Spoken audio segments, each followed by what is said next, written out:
आज तो घर आकर बहुत सुकून मिला। भले ही घर के नाम पर मेरे पास ये टूटी फूटी झोपड़ी ही क्यों ना हो, क्योंकि कुछ देर के लिए तो लगा था कि मैं कभी अपने घर नहीं लौट पाऊंगा। अब रामू को बहुत तेज भूख भी लग रही थी, इसीलिए वो झोले में से 2 फल निकालता है और उन्हें धोकर खाने लगता है। आज का दिन तो बड़ा ही अजीब था। और ये लॉकेट, इसकी गुत्थी भी मैं अभी तक सुलझा नहीं पाया। क्या यह सचमुच जादुई है?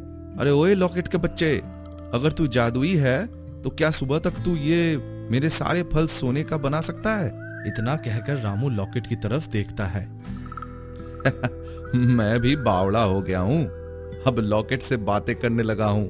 कोई गांव वाला सुनेगा तो कहेगा कि बदकिस्मती रामू अब बावला भी हो गया। चलो भाई, सो जाता हूँ।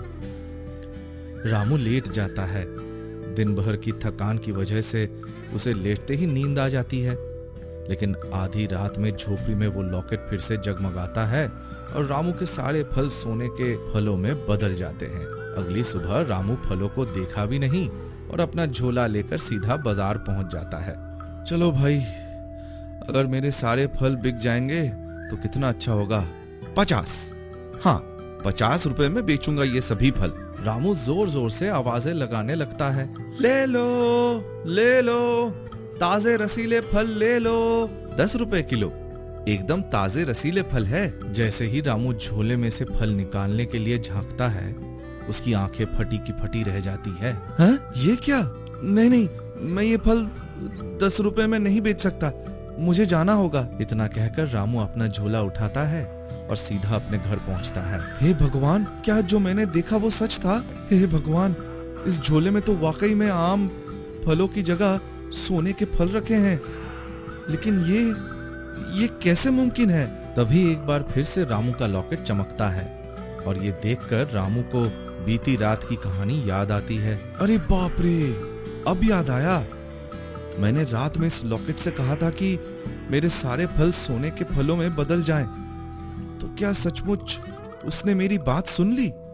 हाय राम, इसका तो ये मतलब हुआ कि ये जादुई लॉकेट ही है। इतना कहकर रामू तो खुशी में झूमने लगता है। वाह वाह, मेरी किस्मत पलट गई, आखिर वो दिन आ ही गया। अब मैं इन सभी सोने के फलों को बेच दूंगा और अपने लिए एक अच्छा घर बनाऊंगा और साथ ही साथ एक नया काम शुरू करूंगा। हाँ, रामू करता भी ऐसा ही है। उसकी छोटी सी झोपड़ी एक बड़े से घर में बदल जाती है और फिर वो लकड़ी का कारोबार शुरू करता है। जब भी कुछ गलत होता था तो वो जादुई लॉकेट रामू को सही रास्ता दिखाता। गांव वाले भी रामू की पलटी किस्मत देखकर दंग थे, लेकिन एक दिन सब कुछ बदल जाता है। रामू बाहर की तरफ भागता है, लेकिन फिर वो देखता है कि वो एक बड़े से महल में कैद था। तभी एक राजा उसके सामने आ जाते हैं। ये लॉकेट मेरा है, मुझे वापस कर दो। ये लॉकेट मेरा है, मुझे वापस कर दो। नहीं, ये मेरा लॉकेट है, इसकी वजह से मेरी किस्मत पलट गई। नहीं, तुम्हें मुझे ये लौटाना ही होगा, ये मेरा है। राजा की बात सुनकर रामू डर जाता है और दूसरी तरफ भागने लगता है। नहीं, बचाओ, ये लॉकेट मेरा है। अचानक से रामू की नींद खुल जाती है। हे भगवान, ये कितना डरावना सपना था। रामू देखता है कि उसका लॉकेट अंधेरे में चमक रहा था और वो अपने ही घर में था। मेरा लॉकेट, मेरा प्यारा लॉकेट अभी भी मेरे पास ही है। बाप रे, कितना भयानक सपना था। मैं मेरे लॉकेट को कभी खुद से दूर नहीं जाने दूंगा।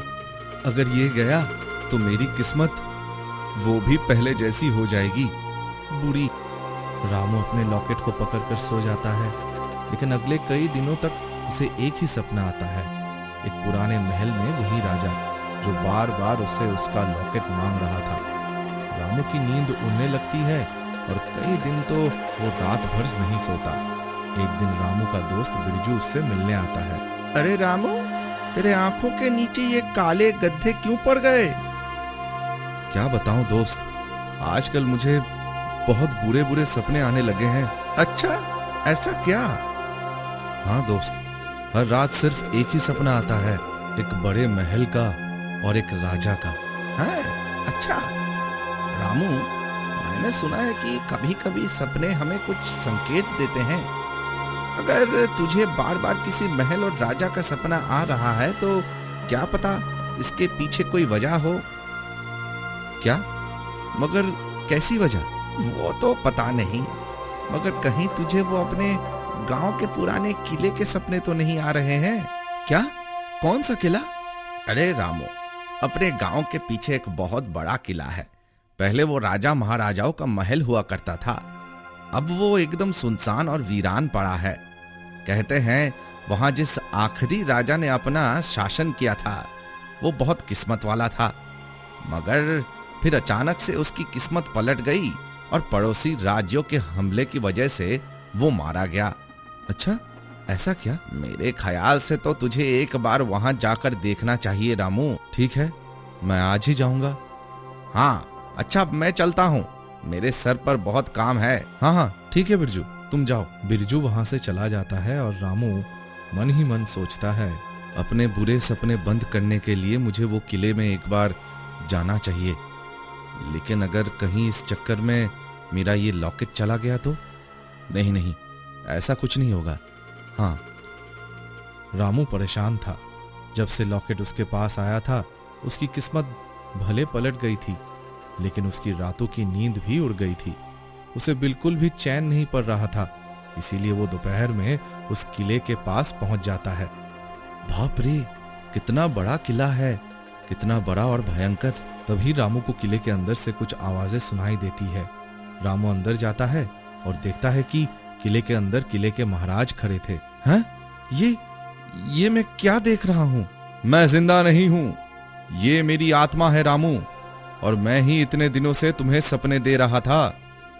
क्या?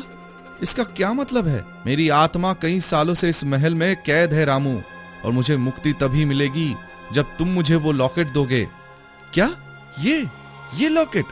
मगर ये मेरा है, मुझे मिला था, इसकी वजह से मेरी किस्मत पलट गई। अगर मैंने तुम्हें ये दे दिया तो मुझे फिर से वैसे ही घटिया जिंदगी जीनी पड़ेगी। नहीं, ये लॉकेट मेरा है और ये हमेशा से मेरे पास था। ये खास जादुई लॉकेट है जो मुझे मेरी माँ ने तोहफे में दिया था। ये जिसके पास होता है उसकी किस्मत चमक जाती है, मगर सच्चाई तो ये है कि ये मेरा है और मेरी आत्मा को शांति तभी मिलेगी जब ये मुझे वापस मिलेगा।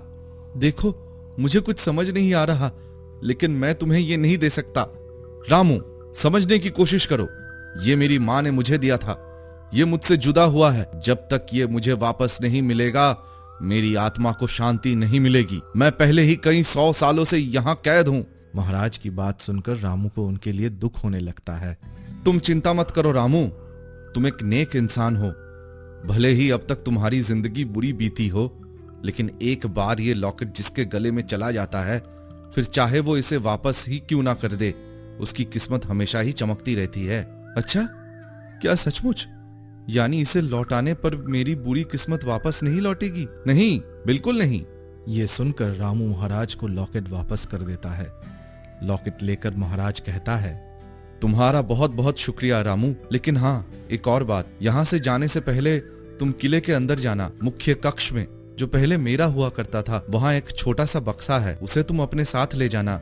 वो मेरी तरफ से तुम्हारे लिए एक छोटा सा तोहफा है, क्योंकि तुमने मेरी मदद की। इतना कहकर महाराज की आत्मा गायब हो जाती है। क्या? मगर क्यों?